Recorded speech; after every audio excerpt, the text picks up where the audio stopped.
My dad works in B2B marketing. He came by my school for career day and said he was a big ROAS man. Then he told everyone how much he loved calculating his return on ad spend. My friends still laugh at me to this day. Not everyone gets B2B, but with LinkedIn, you'll be able to reach people who do. Get a $100 credit on your next ad campaign. Go to linkedin.com/results to claim your credit. That's linkedin.com/results. Terms and conditions apply. LinkedIn, the place to be, to be. We acknowledge the traditional owners of country throughout Australia and recognise their continuing connection to land, waters and culture. We pay our respects to their elders past, present and emerging. Welcome to This Song Is Yours. We're a music podcast that chats to artists, musicians and creatives on their songwriting craft and upcoming projects. I'm your host Simon Fink and welcome to episode 257.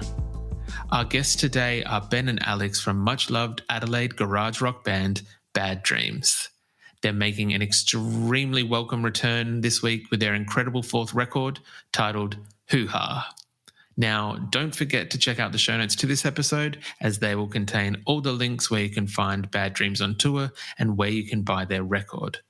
It will also include all of our social details like our Instagram, our TikTok, our YouTube, all the normal relevant social media channels which we do need in this day and age, but please make sure you go along, give them a follow and ensure that you subscribe to this podcast on Spotify or Apple Podcasts or wherever you get your good podcasts from.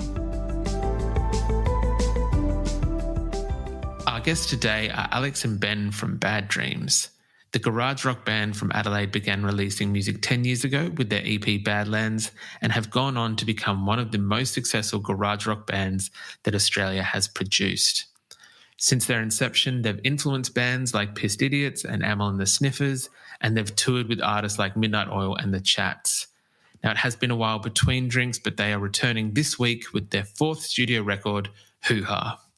This record was written after the pandemic lockdowns, and it allowed the guys to finally be with one another in a room and write music together. Now, if you follow the band or you're already aware of their back catalogue, then there will be no surprise that this record touches on topics that are close to the boys' heart, such as the rights of our First Nations people, the modern Australian male psyche. I believe that there's one or two tracks about their beautiful hometown of Adelaide, but this record really is brilliant and it is the closest thing to experiencing the guys live. In today's episode, we discuss how this record was intentionally recorded to try and capture that electricity that they have in a live setting. We talked to Ben and Alex about recording with Dan Luscombe, who some people might know from his work with the Drones or Courtney Barnett, and how that process kind of went. We discussed their own podcast, which is also titled Hoo Ha, which you can find in today's podcast show notes. And we talk about their upcoming tour and getting back onto the road. Now, those tour dates, links where you can buy the records and their podcast can all be found in today's episode show notes. And we want to thank Darryl from Six Boroughs Media for his help with today's episode. Here is our conversation with Bad Dreams.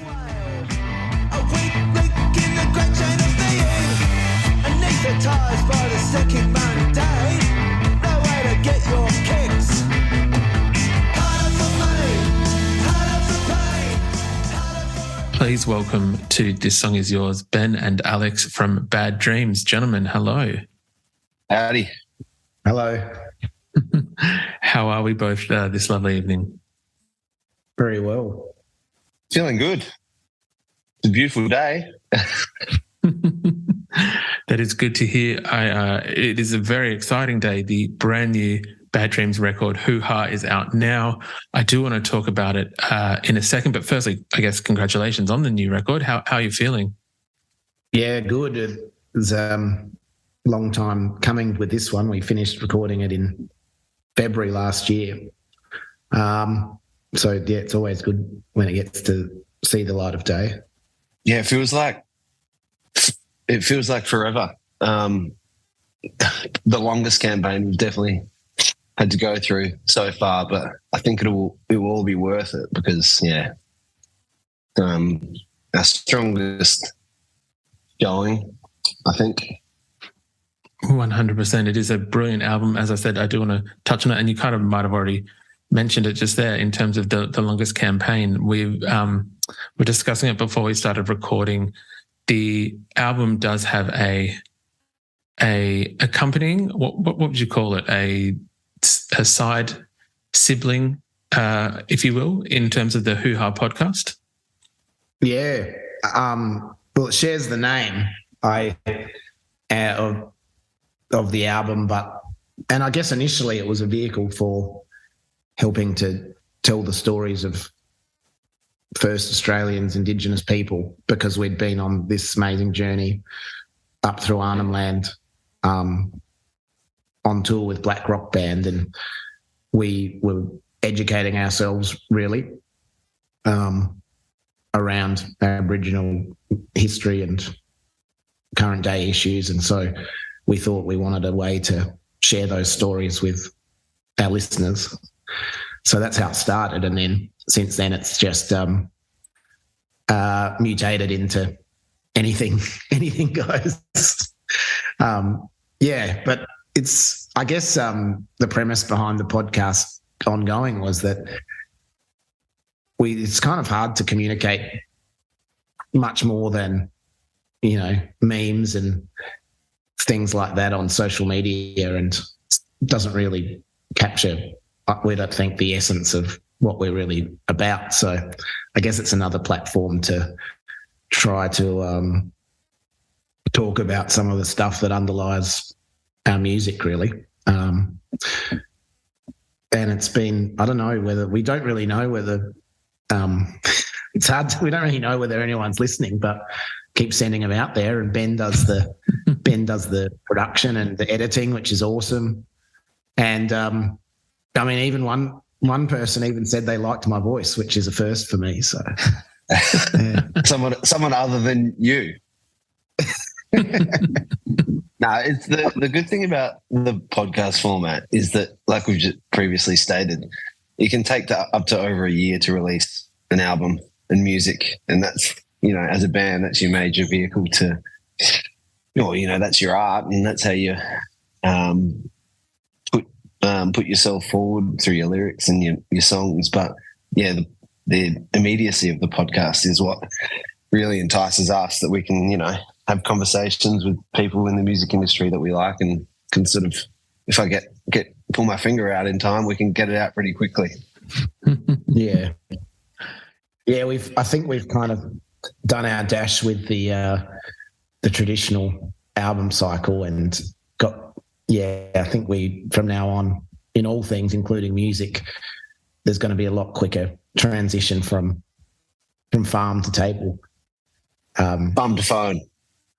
Yeah. Because, it just doesn't make sense to us anymore, not being with the technology that's at our disposal, not being able to just make stuff and put it out quicker.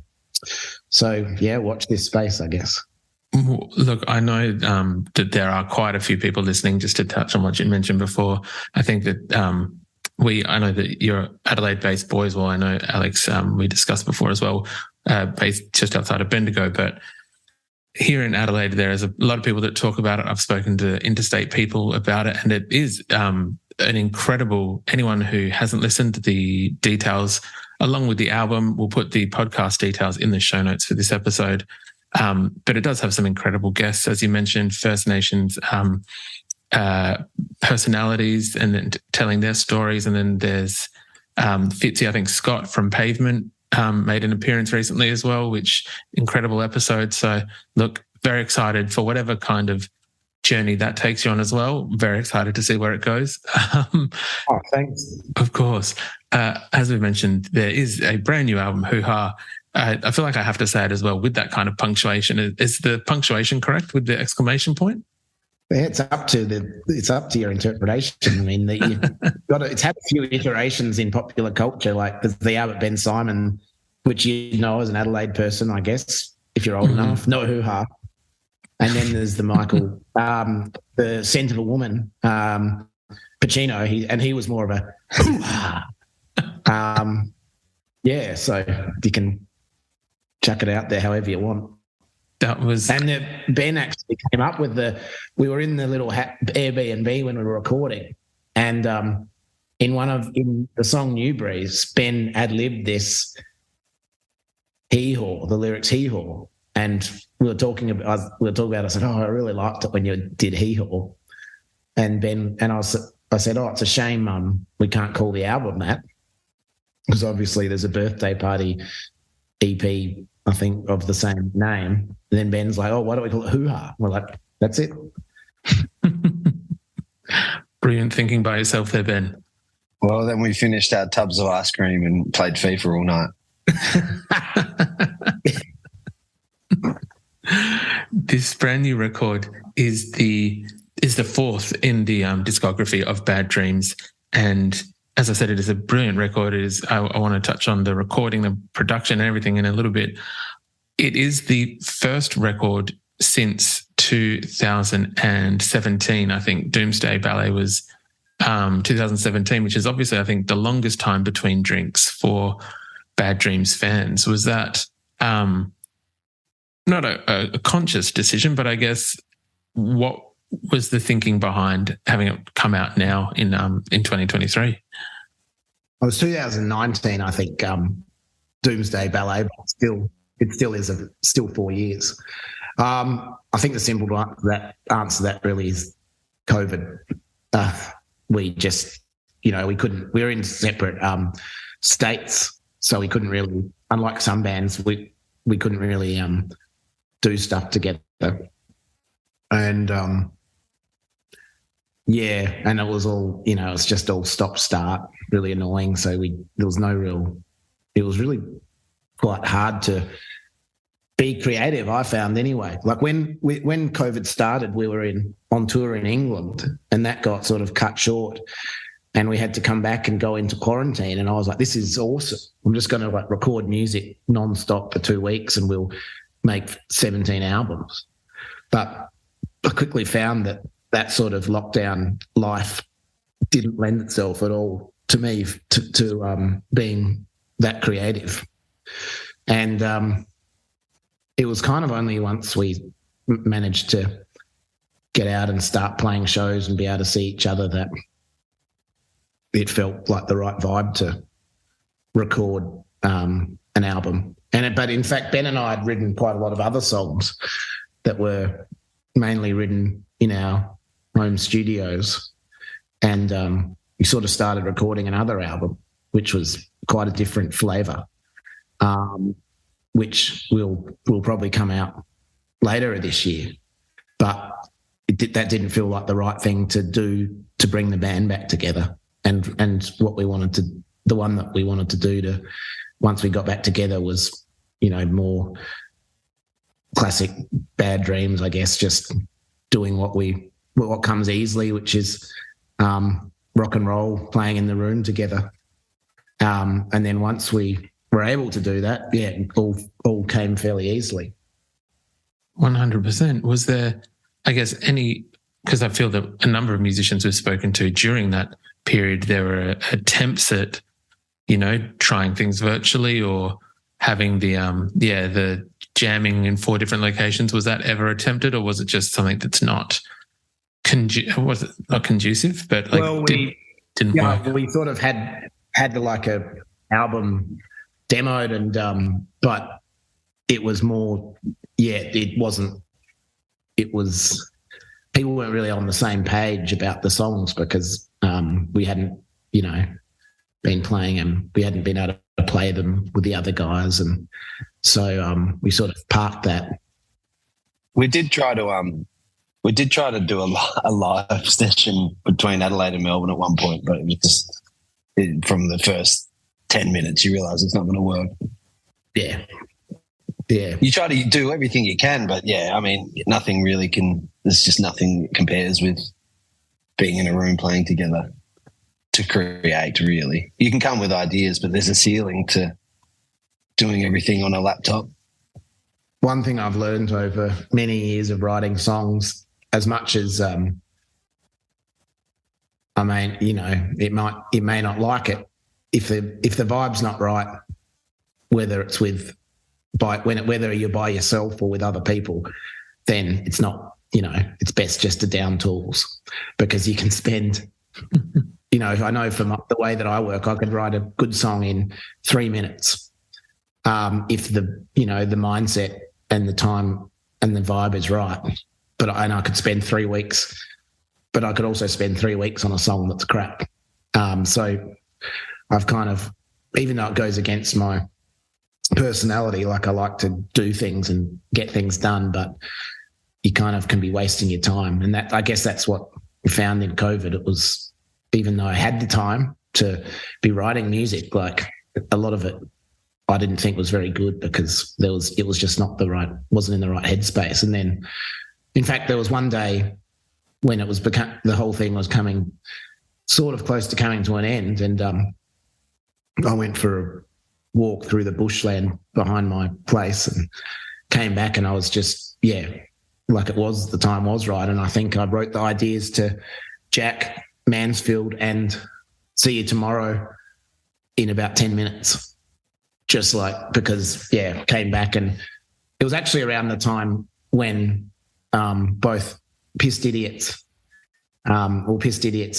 had released their album, and I'd helped do the pre-production for that. So I think I was listening to it and I was like, oh yeah, this is, I was spurred by the spirit of Australian rock and roll. I really like Pissed Idiot songs, and it was really great to listen to that album that I'd had some involvement in, and then it just came back and so I think it's sometimes better to bide your time until you know you're in the right mindset. Otherwise you can end up going down false paths and I think producing stuff that's not as good. I mean, you hear, and this is different for everyone, you hear the likes of, Nick Cave. He's like, I go to my office each day and I sit down and I write songs from 9 to 5. And I'm sure there's some utility in that, but I guess for me, without having the luxury to be able to spend all day as a professional musician, like, I know that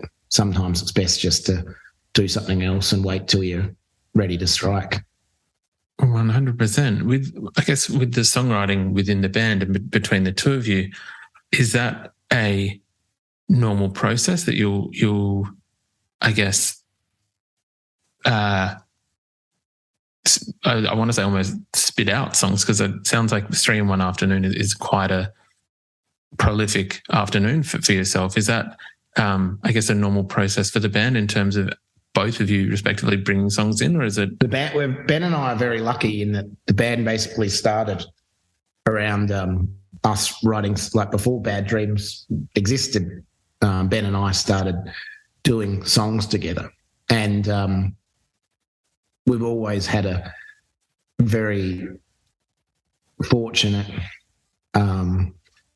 relationship in that we, are sort of on the same page without really having to try to be on the same page, and we have trust in what we're doing, because which is required a lot, because Ben, in a lot of the songs I'll write like the bulk of the lyrics, but then Ben has to sing them and deliver them, and that's a pretty unique way to do things. It's certainly been done before. And then other songs, Ben will, write the basis of them, and then I'll sometimes help or finish off the lyrics or change the lyrics. And that's so I guess the initial idea, for example, for those songs is quick, but I almost intentionally leave them rough, because I know that they're going to, Ben and I are going to work on them together. So I don't want to push them to a place where they're set in stone, because I know that I want to have Ben's input and see. I mean, I have a pretty good idea about what sort of lyrics and vocal things are going to suit Ben, but also I want to have flexibility to be able to take it where he can take it. And same with the arrangements and stuff. I want to be able to, when we take it to the band, for example, it doesn't really work that well if I'm totally dictating every single note or drum beat every person plays. People need a little bit of license to bring their own thing to it. So the initial idea can be very quick, and then the rest of the process. And in songwriting, it's like that. It's 90% of the process can take 3 minutes, 10% could take 3 months. Yeah, because sometimes you're lucky and take it to the band. Like, say, for example, the song Jack, in All Mansfield, both of those, take it to the band. And this is also a bit knowing the way that people play. So, I think got better at choosing what songs to take to Bad Dreams, because that it will suit people's style, and take those songs in. Sometimes we play it through twice and it's like, oh, that's pretty good. And in Jack, for example, what happened with that song, originally, I guess the drum beat that I'd written it to was a very straight ahead AC/DC type thing. But Miles' initial instinct was to play it a little bit swung, which was great because it took it away from something that was too derivative and gave it almost more of what we thought was like almost a Crazy Horse feel. And so, yeah. Ben, what do you say to all that? Yeah. I think the philosophy is the same. It either works where the idea or the genesis of a song comes with everybody creating at once from sort of nothing, and then Alex and I will maybe take whatever was demoed as a group and refine it, or we do bulk of the stuff at home and then take it to the band. So that's primarily how it works. In terms of like lyricism, one thing, it took me a long time to come to terms with it as well, is that Alex and I don't have the same writing style in terms of the words that we use. So it's an interesting relationship in that respect. But whereas I'm more sort of one-liners, a little bit stream of conscious, they don't really tend to make sense, but they're just sort of random words I choose to put together. And Alex is very good at refining those and creating narratives out of them, whereas I'm less of a storyteller.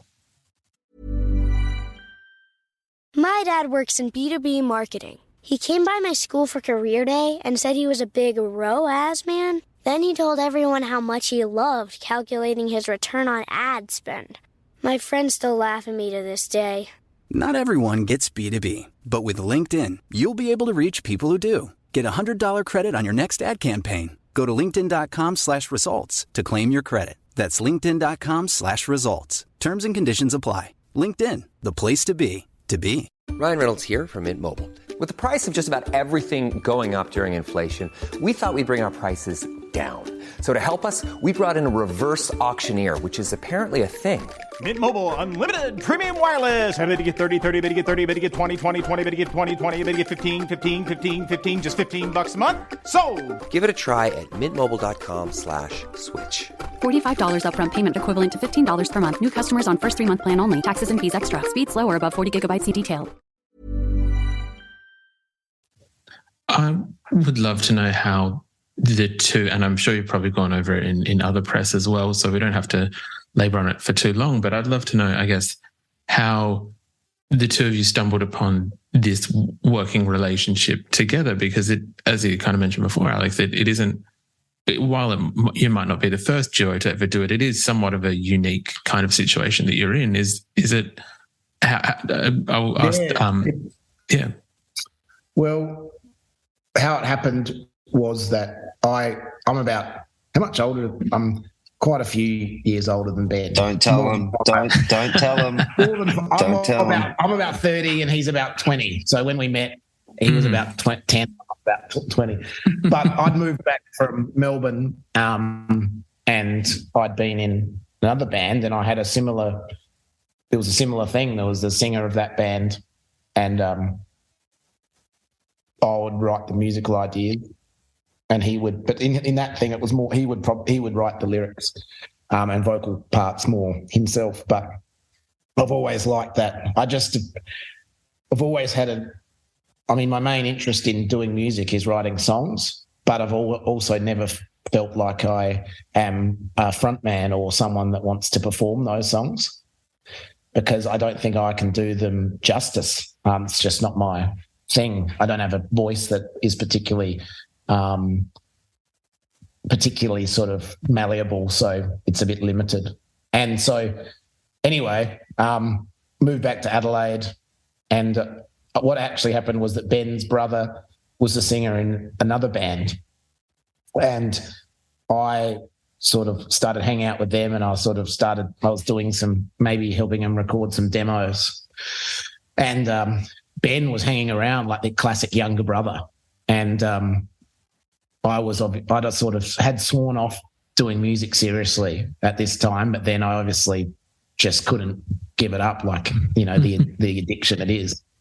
And I saw that, you know, Ben was hanging around playing a guitar, and I was like, oh, this kid's really talented. He'd never been in a band before. So I basically, him and I just started hanging out, and I can remember I think he came round to my house. And at this stage, I'd moved back in with my parents.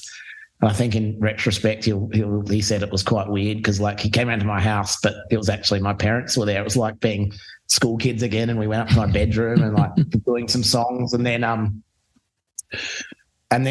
shortly after that, I remember my girlfriend at the time, she had this little like weird shed / granny flat, and we set up a little recording thing in there. It was quite weird. It was almost like these clandestine liaisons at anywhere we could.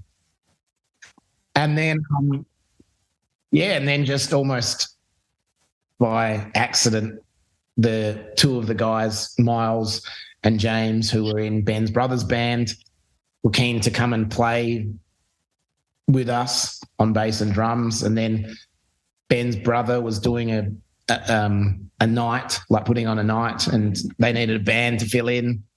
So we played that, and that's how it kind of just started. But yeah, so it started from that songwriting relationship, and yeah, we'd always, I don't know, right from the start, we'd have liked working together, and it seemed to work well.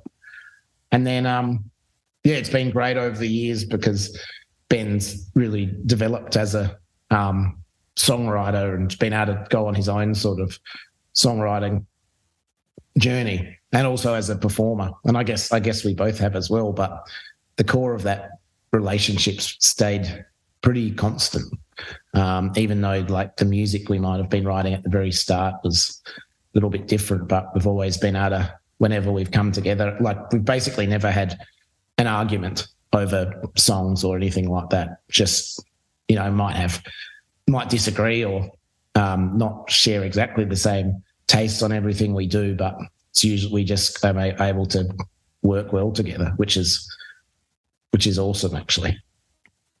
That is very, very good to hear. I'd love to know if we're talking about maybe choices in different parts of the song or in the songwriting, whose choice was it on this new record? There is a track called No Island, and there are some beautiful acoustic guitars during the verse. It's Nashville tuning. That was Dan Luscombe's idea, I think. Wasn't it, Camo? Yeah. Nashville tuning, yeah. Yeah, was that who put the acoustics in there, or? I was going to say who fought for the acoustics in the verses for that song, because they're beautiful, beautiful acoustics in there. That was Dan Luscombe's idea. There was a guitar at the studio. I don't know if it was his or not, and it was in that. I didn't even know about Nashville tuning until it's when they, you take all the deeper strings off of the 12 string. Is that what it is? Yeah. I still don't even know. I'm not a 12 string, but a 12 string has for each normal string, it has a very high string and a low string. And yeah, Nashville, you just take off all the low strings. And it's actually I've never really been happy with how an acoustic sounded on our songs until this one, because it takes out, I guess, the mid-range frequency and allows it to sit in the right part of the song. It's what they use on Wild Horses. Yeah, I think. Yeah. I think so too. Yeah, that's very cool. I know, as you've mentioned, Dan Luscombe was the producer for the record. He's worked with some bands like the Drones and a number of other Australian acts. What was it like? This is the first time working with Dan, right? Yep.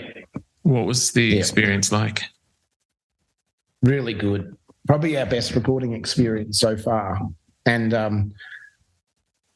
I think that was because Dan he's a musician first, I guess, and then he's become a producer over time. And I think he just understood. I think we, as a band, have a tendency, we play very simple music, but we're perhaps not we're not simple people, so we have a tendency, or I've had a tendency, I think, in the studio previously to overanalyze it and maybe overdo it a bit.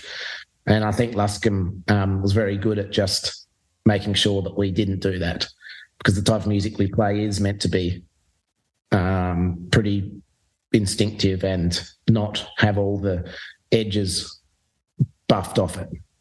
And yeah, he's just got to, because he's been on both sides of the divide, both as a musician and he's probably been like songwriter, musician, and a producer. So he's very good at working out when to intervene, when to do stuff again, when to leave stuff as it is. And aside from that, he's also like a walking encyclopedia of Australian underground and alternative music. Like, he's played, the first band he was in, the Black Eyed Susans, when he was 19, had David McComb, Warren Ellis, Spencer P. Jones, I think, Phil Casey, and then he's played with so many icons of music, Australian music, Melbourne music, Paul Kelly, and the Drones, obviously, produced Courtney Barnett. So he's got, it's always great working with someone like that, where you are imbued with confidence because you know they have been involved in great things themselves. And they're wanting to work with you. You're in safe hands. Yeah, safe hands. And he's just I can't say enough good things about the guy. Just great to work with. And a great, he's deserves a lot of accolades for like all the stuff he's done. I think he's sometimes a bit underappreciated, actually, because he's done the Ammo album, Courtney Barnett, like they're huge breakthrough albums for Australian artists. He's done soundtracks and stuff as well. He's won an ARIA for soundtracks. So yeah, he's really good. He did a brilliant job on this record of capturing what I think is maybe the closest that you can kind of get without it being a live album to capturing what Bad Dreams does best in a live sense. It's very visceral, this record. He's done a really good job of kind of capturing almost that live energy that you guys have when people do go and see you live. Ben, for yourself, the band is going to head out on tour at the end of June, start of July. I guess, what are some of the things that you're looking most forward to about taking the album out around Australia this time? I think you're right. You're right in saying that, because that it is the first album that does sound most like us live, and that's something we actually really strived for. And it's something we spoke about. So I'm glad that you hear that. But I think that I'm most excited about just presenting something new to people. We've been playing a very similar set for a long time now, and I'm just excited to play stylistically different songs for us, and maybe trying some interesting things without going overboard with some keys parts and samples and whatever, but nothing too crazy. People probably won't even notice, to be fair. But yeah, just trying to provide that same energy that you're hearing in a live setting with new songs that are very close to us at this point in time. And actually, Dan Luscombe will be playing with us on some of the shows, so that'll be a nice little touch. That's very, very exciting. I did recently see you guys supporting Pavement when you played at the Thebby Theatre, I think, not last month, that was in February, I think. Yeah. And you kind of, I think you did play one or two of the new songs, and it was, unfortunately for those who weren't there, Pavement was a seated gig, and you could tell that everyone around us where we were struggling to stay seated while you played some of the new tracks. So I know that there is some excitement around you guys making a return to the live stage. Alex and Ben, we would usually ask our guests what they're currently listening to. Alex, I'll go alphabetically, which seems the only fair way to do it. What is it that you've both currently got on high rotation at the moment? But Alex, I will ask you first. I actually have been, I'm probably a bit late to the party, but I got NTS Radio a month ago. That's really been revitalized my listening because, I can't quite put my finger on it, but something with streaming services, it's just, I don't know, you seem to sort of open it up and it always just leads you back to the same things that you've heard so much. Whereas, NTS, I don't really listen to the live radio part, but just the mixtapes or the previous shows, and quite a lot of like ambient, and I quite like this genre called Dungeon Synth, which is quite, some of those shows are quite strange. I've been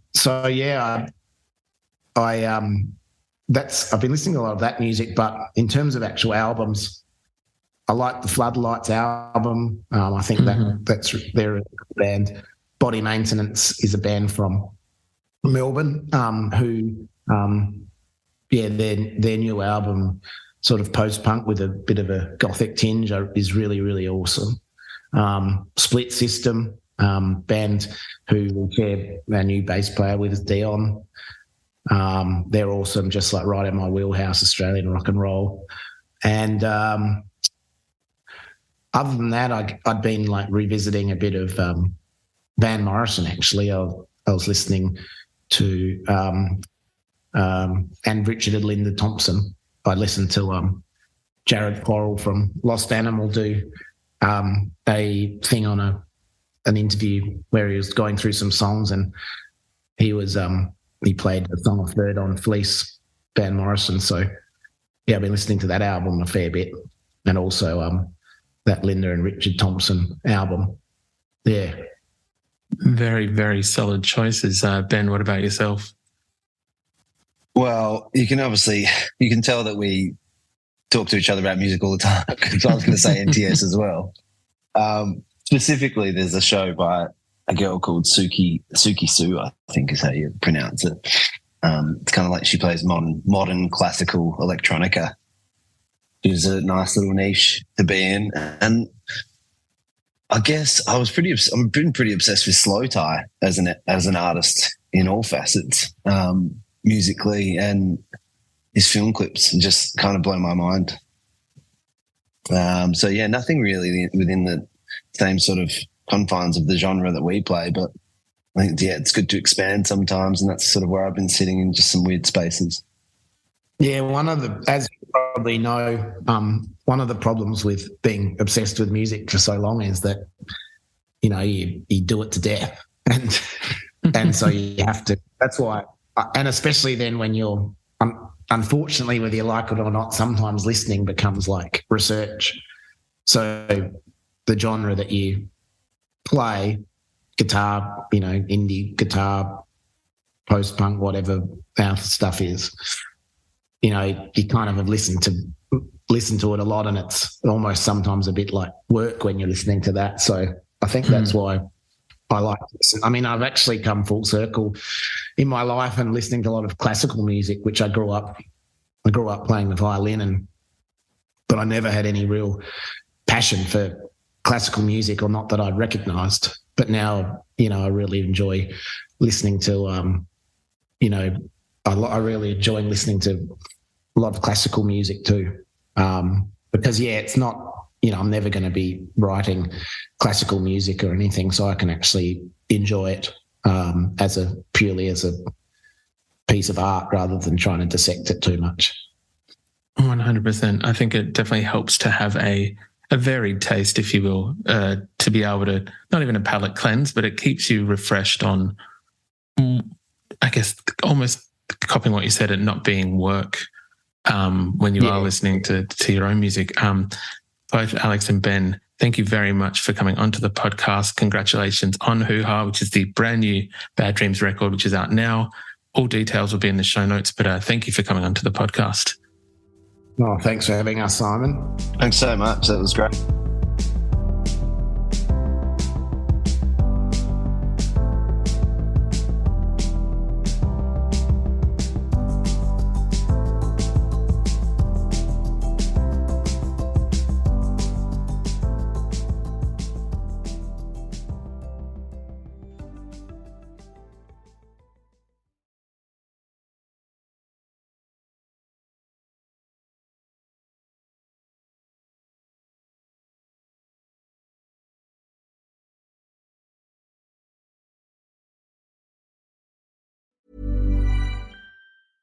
Imagine the softest sheets you've ever felt. Now imagine them getting even softer over time. That's what you'll feel with Boll & Branch's best-selling signature sheets in 100% organic cotton. In a recent customer survey, 96% replied that Boll & Branch sheets get softer with every wash. Start getting your best night's sleep in sheets that get softer and softer for years to come. Try their sheets with a 30-night guarantee. Plus, get 15% off your first order at bollandbranch.com, code BUTTERY. Exclusions apply. See site for details.